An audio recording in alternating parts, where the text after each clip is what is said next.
Yep, and 5. Correct. So you would just put it on either the Either top one, or because it bottom. doesn't matter. Like, negative a over b is the same thing as a over negative. It doesn't matter. Same. Okay. Same. Do you mind if it's like right next to the line, or would you rather like? If it's all what? If it's like right next to the line. To the division. Oh, you mean what do I think of this? Yeah. I kind of prefer being on top or bottom, mainly because the handwriting can get sketchy sometimes, and it's like, what's this? And it looks like it's being like subtracted. Or just like an extended line. Yeah. This is definitive right here. Yes, no, that isn't a perfect square, right? So you're looking for the biggest perfect square possible. So you could do the factors. Sure. So it's between 6 and 7, yeah, right. But what can you pull out first? What's the smallest number you can pull out? 2. And then what else can you pull out? Oh, it's 144. Oh, do you recognize the square there? That's the same thing as the square root of 144 times the square root of 2. What is the square root of 144? 12. So it's 12 root 2. You don't have to do the entire factor tree if you find a square.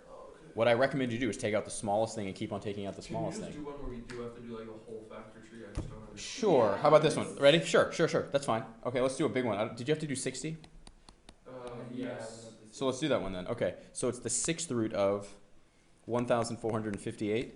So you're like, oh my gosh, 6th root, and that's a big number that you don't recognize, right? So what do you pull out first? 2. So pull out a 2, and then you end up with 720. I think it's 729, right? Yeah. 729, right? Then you have to keep on factoring this. You might recognize something already, but you probably don't. What do you factor out of this? You can't factor out a 2, but you can pull out a 3. So that's 3 and 243, right? I think. Yep. Yeah. And then it's 3 and 81, and it's 3 and 27, and then 3 and 9, and then 3 and what? 3. So now this is 6th root. So what are you looking for? 6 of something, right? 6 of something. So what do you have here? 2, 3, 4, 5, 6, right? So this right here, actually, what does this tell you? 3. So this is the 6th root of 729 times the 6th root of 2. But what is the 6th root of 729? It tells you what that is. It's 3. So it's going to be 3 times the 6th root of 2. Oh. One thing you might know, like as you play around more with these, you will know that 3 to the 6th is 729. Why is it the 6th root of 2? The 6th root of 2 is like 1 point something why, small. though? Like, why is it? Why is it there? Because it's still there. But isn't that's just 1, 2, though? That's not. What? It's just like 1, 2. Oh, Yeah, it's just a singleton 2 because you had to break apart 1,458 into 2 times 729. So yeah, 3 to the 6th is 729. You'll get better at recognizing that.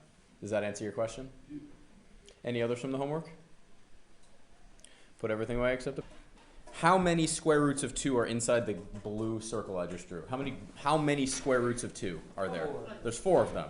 How many square roots of 2 are there here? 3. So if you have 4 apples and 3 apples, how many apples do you have? 7. So there's 7 root 2. That's the answer to that question. Like terms, you've added things together before like this. What's x squared plus 2x squared? 3x squared. 3x squared. Both of these are like terms because they have the same base and they have the same what? Exponent. Same exponent. The same thing is true here. What's the exponent when you have square root of 2? 1 half. 1 half. Okay, so let's look at this one. If you have 2 root 3 minus 5 root 3, what's that going to be? Negative 3 root 3. Exactly. What about this one? Oh, wait a minute. Can you add those together as they are stated? As they are stated, can you? No, you can't. You can't add them together as they are stated. 6 and 9. Go ahead. 6 and 9 are numbers. That's true. That's true. Okay. So let's simplify both of these like we learned how to do in the last section. What can you pull out of 24? 2. And 12. 2 and 6. 2 and 3. So this is a square root. So we're looking for what? Triples? No, we're looking for doubles. Exactly. So is there a double right there? 2. There's just 2 2's right there. So you have 3 times the square root of 4. That's where this comes from. And then these two leave you with a square root of 6. But what is the square root of 4? So you have 3 times 2, right? Root 6. What's 3 times 2? 6 root 6.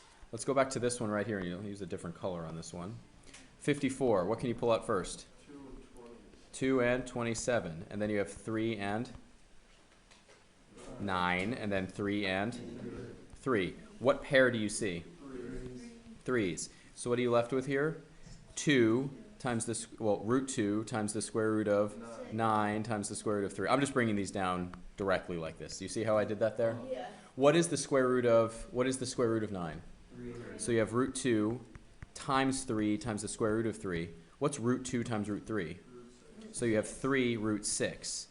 Oh, now what do you have? Common. So you end up with, you have a base and an exponent, right? So they are like terms. So if you have 6 root 6 and 3 root 6, what do you have? 9 root 6. So sometimes you'll look at them and be like, oh, I can't just add them together. Like I can't say that's 4 root the average, right? But sometimes if you simplify, what do you end up with? Something you can combine. Something you can combine. Okay, so find a part of the board with a partner and see what you can do with these 3. Write neatly so we can follow you. It's going to take some work is right here. You have to be careful because it's cube root, right? Yeah. So the first thing you do is you pull out 2 and you get 8, 2, 4, 2, and 2. So you have this right here. So what do you end up with? 2 times 2 cube roots of 2. So this one turns into 4 times the cube root of 2. Over here on the 54, what can you pull out first?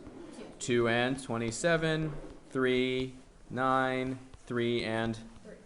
Oh, there's a triple right there, but you still have that 2, right? Yeah.